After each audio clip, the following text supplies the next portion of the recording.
You may proceed, sir, when you're ready. You have 2 minutes. Maraming salamat po aming ginoong tagapamahalang hukom at sa atin pong ginoong Pangulo. Meron po akong katanungan para sa prosecution. Sa akin pong mga kaibigan sa prosecution.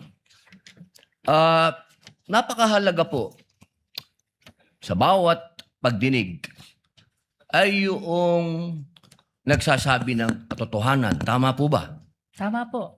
Opo.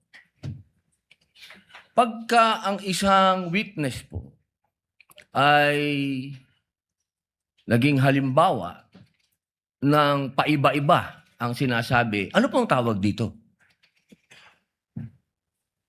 Pagdating kay Senator Loren, nag-usap sila, same process.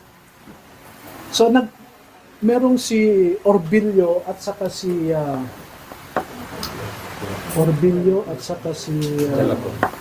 Galapon, no?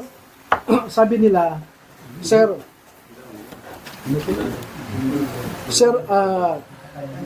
ito po yung recollection namin sa nangyari kay Senator Loren.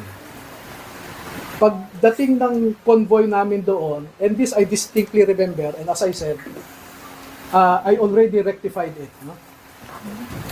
Pagdating namin doon, unang sasakyan, yung sasakyan ni Saldico, sabi nila, back up kami.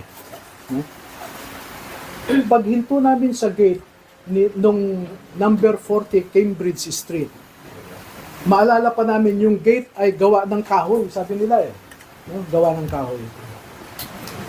Pag hinto ng sasakyan ni Saldico sa tapat ng gate, pagbaba niya sa sasakyan ay nagbukas yung gate. Pumasok kaagad si Saldico doon. Tapos nagsara din. So sabi, Sir, maalala namin, walang ibang nakapasok sa amin. Maski si Mark Tiksay, hindi siya nakapasok kasi naisara ulit ang gate. Pero maalala namin, Sir, na si Mark Tiksay, inutusan kami na magbaba ng 2 maleta. No? Pagbaba ng 2 maleta galing sa backup ay ibinigay nila kay Mark Tiksay.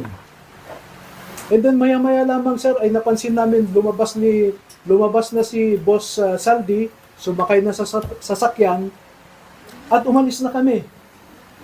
So ang maalala namin, sir, with due respect, pasensya na, sabi, wala kaming nakitang maleta na nakapasok doon sa gate. Kasi nung ibinaba namin ay biglang lumabas din si Saldico. So sabi ko, sigurado kayo? Yes. Gumawa kayo ng statement na ganyan, no? So ang ginawa ko po noong March ay pinapirma ko po sila. At dahil hindi ko naman kilala o wala naman akong access kay Senator Loren, pinakiusapan ko si Mike Defensor, no?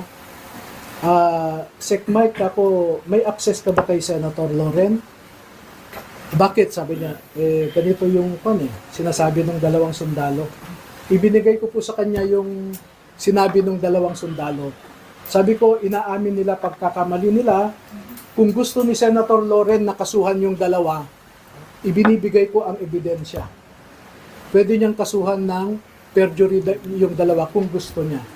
Pero as I said, we are man enough to admit a mistake and brave enough to rectify it. Sinungaling?